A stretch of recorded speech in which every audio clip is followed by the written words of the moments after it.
राधे राधे दोस्तों, कैसे हैं आप सब। मैं बिल्कुल ठीक हूँ। राधा के संसार में आप सभी का स्वागत है। चल रहा है सावन का पुण्य महीना।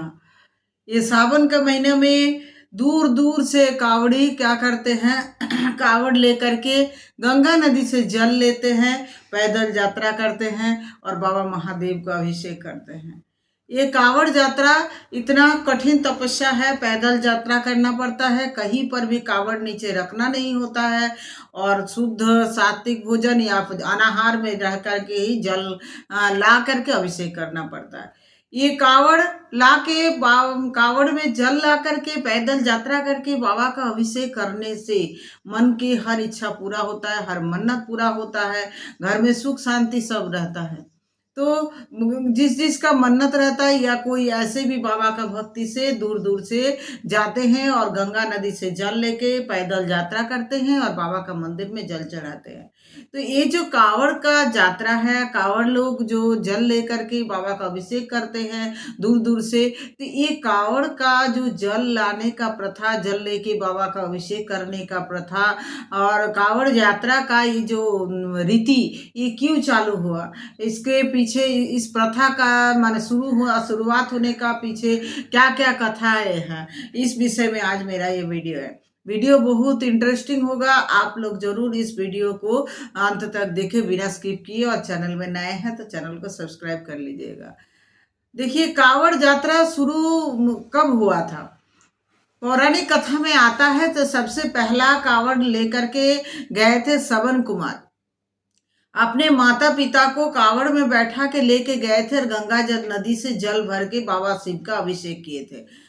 और उसके बाद लौटते समय जो है उनका दशरथ द्वारा, राजा दशरथ द्वारा गलती से जो शब्द भी दीवान चल गया था, उनसे उनका मृत्यु हो गया, तो मोक्ष धाम को प्राप्त हुए थे। और जो है एक घटना हम लोग जानते हैं कि श्रवण कुमार अपने माता पिता को कावड़ जैसा भर के तीर्थ दर्शन करने के लिए गए थे और गंगा नदी से जल भर के बाबा शिव का अभिषेक किए थे।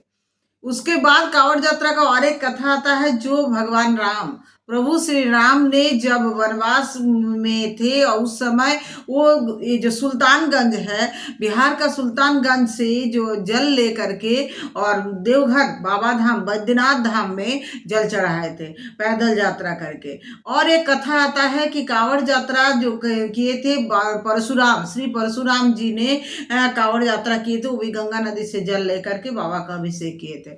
इतना पौराणिक कथा, तब से ये कावड़ यात्रा का जो प्रथा है चले आ रहा है। अब बात आता है कि कावड़ यात्रा सावन महीना में ही होता है, क्योंकि सावन महीना ऐसा पुण्य महीना है कि श्री हरि विष्णु चतुर्महीना में चले जाने के बाद, चतुर्मास जो शुरू हो गया है, वो योग निद्रा में चले जाने के बाद प्रभु श्री भोलेनाथ पर ये ब्रह्मांड का जो कार्यभार आ जाता है। तो ये सावन महीना में प्रभु पूरे ब्रह्मांड में या बोलिए तो धरती में भ्रमण करते रहते हैं। और इस समय अगर कोई कावड़ यात्रा करते हैं, बाबा भोलेनाथ की पूजा अभिषेक करते हैं, व्रत उपवास करते हैं बाबा भोलेनाथ जी का, जितना भी व्रत उपवास त्योहार सावन महीना में आता है सब कुछ करते हैं, बाबा भोलेनाथ उन पर बहुत प्रसन्न होते हैं। ऐसे भी बाबा भोलेनाथ आशुतोष है तो उनका थोड़ा ही पूजा पाठ में वो प्रसन्न हो जाते हैं। ऐसे करके सावन महीने में बाबा का पूजा करने से ज्यादा फल मिलता है। तो इसीलिए सावन महीना एक पुण्य महीना, इसी महीना में सोच के देखिए कि गंगा नदी से कावड़ जल लिए, रिमझिम बारिश हो रहा है, इसी बारिश के में पैदल चलते हुए कावड़ी आ रहा है, बोल बम तारक बम भोले बाबा पार करेगा, एक गाना गाते हुए वो जय बाबा भोलानाथ, जय बाबा भोलानाथ, बोल बम, इस ये ध्वनि से वो रास्ता वो कितना वो मनमोहक रहा होगा, कितना वो जो दृश्य होता है वो कितना अच्छा दृश्य होता है। हम तो कभी इतना दूर यात्रा करके पैदल नहीं कर पाए, कावड़ यात्रा की है लेकिन पैदल नहीं कर पाए हैं। तो ऐसे जल ढाले हैं तारकेश्वर में, जो जानते हैं बाबा तारकनाथ है, तारकेश्वर में हम जल ढाले हैं सावन महीना में। देखिए, ये जो कावड़ यात्रा का जो ये जल क्यों ढाला जाता है, कावड़ में लेकर के जल ही क्यों ढाला जाता है, इसमें क्या अच्छाई है, मतलब ये प्रथा क्यों चालू हुआ। तो पौराणिक कथा के अनुसार समुद्र मंथन के समय जब पहला जो मंथन करने के बाद पहला क्या आया था, हलाहल विष। और नियम है कि पहला जो वस्तु आएगा उसको ग्रहण नहीं करने से बाद में मंथन नहीं किया जा सकता और उसमें बाद में कुछ निकलेगा नहीं समुद्र में से। तो इसीलिए बाबा भोला भोलानाथ ने ये ब्रह्मांड को हलाहल विष का प्रकोप से बचाने के लिए बाबा भोलानाथ ने जो है वो हलाहल विष ग्रहण किए थे। इनसे उनको पूरा शरीर में जलन उत्पन्न हुआ था, जिनसे वो छटपटा रहे थे।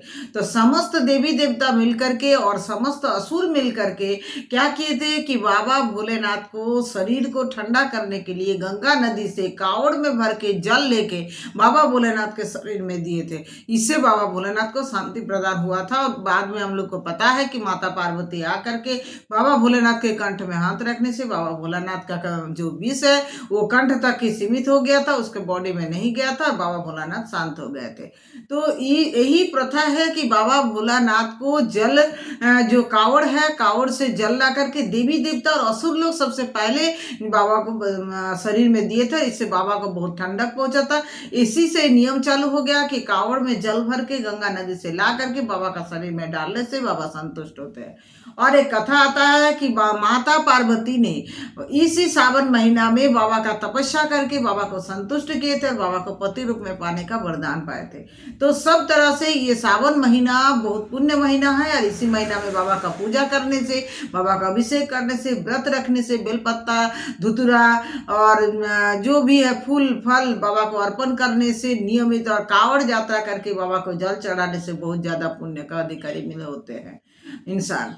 और क्या है ना, बाबा को प्रसन्न करने से बाबा आशुतोष जो है और थोड़ा ही में प्रसन्न होते हैं। तो बाबा आशुतोष के साथ, बाबा भोलेनाथ के साथ जो श्री गणेश जी है, माता पार्वती मैया है, तो सब तरह से माने पूरे परिपूर्ण, क्योंकि गणेश जी का पूजा करने से सब कुछ संकट दूर होता है, सब बाधा विघ्न दूर होता है, समस्त काम जो निर्विघ्न संपन्न होता है। बाबा भोलेनाथ को पूजा करने से सब कुछ आसानी से पाया जा सकता है। माता पार्वती की पूजा करने से अखंड सौभाग्यवती होने का वरदान भी मिलता है और समस्त धन धान्य से शक्ति का अधिकारी है माता पार्वती, तो शक्ति भी मिलता है। तो सब पूजा, सब कुछ प्राप्ति एक ही पूजा में हो जाता है।